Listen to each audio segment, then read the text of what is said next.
আমার মার জন্য আমি আবার কে হাসপাতালে আমি ঘুর করে ফিরতেছি।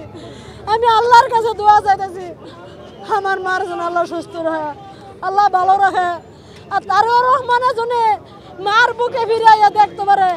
আমি চাই আমার মার জন্য বিদেশ যাইয়া চিকিৎসা হয়। বাংলাদেশে চিকিৎসা যদি না হয় আপনারা বাবা সকালের আর বিদেশ ছড়াবার ব্যবস্থা করেন। আমার যা লাগে আমি দেবো, গরিবের সন্তান, আমার কিছু নাই। আর কি বলার আছে বাবা সকালের আপনার কাছে? আমি আর কি বলবো বলেন? আমি একটা মুরুক্ষ মাইয়া, আমি একটা গরিবের সন্তান, আর কি বলার আছে আমি আপনার কাছে? আমি শুধু আপনার কাছে দোয়া চাই আমার মার জন্য, শুধু দোয়া চাই। ও আল্লাহ, তুমি আমার মারে ভালো করো। আল্লাহ তুমি আমার কাছে আমি যাইতাম, আমারে দেয় না যাওয়ার জন্য। আমি আমার মারে দেখতাম আমার দুইটা নয়ন ধরে।